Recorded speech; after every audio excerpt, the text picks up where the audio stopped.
That's usually how we do it. All right, we'll just talk about, I mean, the feeling of being back in there again after the long layoff and getting the victory. I mean, what's the emotion like for you right now? Wow, it's very emotional. I try to keep it all together.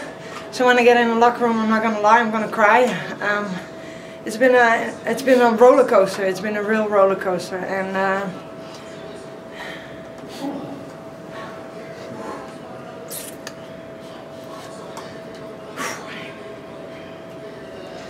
no matter what, I'm back. I made it back, and I wanted to finish the fight.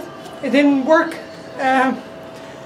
but no matter what, I have a special group of people behind me, and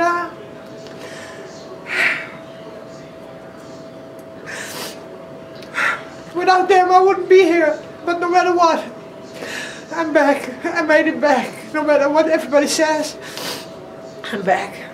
The emotion that you're battling right now, you know, is it because of those doubters or those people, the hate that you received? What is the emotion about right now?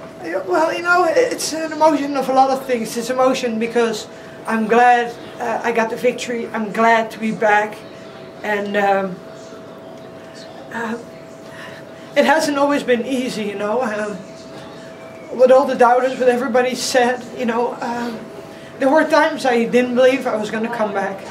I had a very bad injury, not only my hand, an injury that made it almost impossible for me never to fight again, and a lot of people don't know about it, and I don't want to get into it a lot, but I can tell you, I've been through hell and back, and I'm back, and that's all that matters. I know you just say you don't want to get into it a lot, but what was it? I mean, can you share what happened? It was a bad injury. I almost was blind. I got almost blind, and I was blind for a long time, and I still have some damage, but I'm still back, no matter what people say. Was there an accident, or was it something? Stupid freak-ass accident. It was a freak-ass accident. What happened? I kicked the ball, and the ball came back in my eyeball, and it damaged my nerve, and it made me blind for a long time, and I still have nerve damage, but I still have nerve damage, and up to 2 weeks ago, it was still unsure if the doctors were going to clear me to fight here in the United States. I was cleared in the Netherlands, but it wasn't cleared here in the United States, and nobody knows about this. My team knows about this, my close friends know about this, and you know, so it's not like it was nothing. That's it was a hell of a journey to get here. So I guess, you know, yesterday she misses weight pretty badly. I guess the journey back, you were like, whatever, let's just. You know, I have a thyroid problem myself. I never had the weight issues. I don't blame Raquel. I don't blame her at all. I'm glad she stepped in the octagon and fought with me here in her hometown, in her city. I don't blame her. It can happen to anybody. You know, she's a professional. I respect her. I have the utmost respect for her, and it happens. And I'm glad she's healthy and she recovered, and that's the most important thing. I have no ill towards her. I was never had the moment in my mind that I was not going to fight her. I said right away to the matchmakers if she's still up to it, because in my eyes she looked very bad. When I looked at her, I'm like, oh damn, that was a hard weight cut. You know, I was just worried the fight wasn't going to continue. I'm glad she's okay, she recovered, and I hope she gets it under control and she comes back even better. She's a true warrior. I know you had a lot of respect for her. Talk about how the fight played out there. I mean, you won pretty comfortably on the cards, but how did you feel your performance? It could have been better. I didn't expect her to clinch with me this fast, because she's a warrior. She always fights. So she surprised me, and she walked up me right away. So she surprised me. She definitely did. But you know, I wanted to loosen up a little bit. I was a little bit stiff, but 21 months is a long time. But I'm just glad.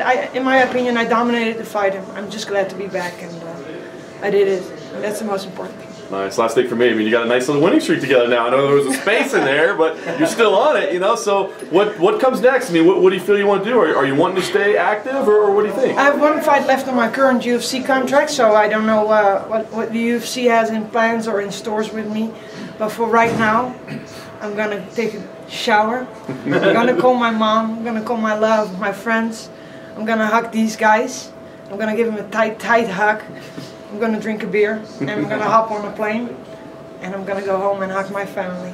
And then, when the UFC calls me, we'll find out who I fight next. I'm not calling anybody out. I will never do that. That's not me. I respect everybody. Who are these guys? You've been just tell me about them. This is your chance. There's no shot, no clock. You know, just there's not enough words, not enough time for me to explain to you guys what these guys are. These are not just my coaches. These are my brothers from another mother. These are my family. You know, I trust them with my life. And you know, that one guy over there, he's very shy over there. You know? Yeah, I love him in a special way. Seriously, I love them all. Don't get me wrong. Don't get me wrong. He's my jiu-jitsu coach, and in my last few fights, have you seen anybody take me down? No. That's the man. That's the man. He's the best MMA fighter in Holland. Male fighter in Holland. Absolutely, he deserves to be on top. And he gave me a feeling that I could fight anybody on the ground. You haven't seen me on the ground because I like to bang too much, but that's the man behind the power. And I love these guys, all of them. I love them. I really do. I have a lot of more coaches, and they're all in Holland, and I love them too. I have so many. There's so many people I can talk to you guys about. You know, we're just one very tight family. We are, and there's nobody that isn't tight. There's a girl. She's in the stands right now. She's one of my training partners. She's crazy Liz, you know, we call her Brabantse gekkigheid. I'm not kidding. She's crazy, but in the best way crazy. So I'm really looking forward to go and give her a hug too, because she supported me, you know, she helped me through the weight cut, and you know, I just have a great, they are my family, absolutely. And in your native language, for the fans at home, feel free. Talk to your fans at home. In het Nederlands, oké, wauw. Nederland. Het zijn een lange 21 maanden geweest, echt hele lange maanden. Ik wil jullie allemaal bedanken voor al jullie liefde, enorm veel steun voor de mensen die altijd achter me blijven zijn staan. Al mijn coaches, Marco, Paul, Dwen, Said, Romeo Kensmel, Benne, Mouzaffer, al mijn trainingsmaatjes, Andy Sauer, Daantje, Lizzie. Voor iedereen die ik vergeet, Moes, iedereen. Mijn vrienden, familie, Samantha, mijn broer, Kimberly, Sammy. De dames van IFC, vrouwen 1 en 2. Ja, vergeet jullie niet. Dames, dank jullie wel. Utrecht, mijn stad. Dank je wel voor al jullie liefde. En last but not least, mijn held, mijn moeder.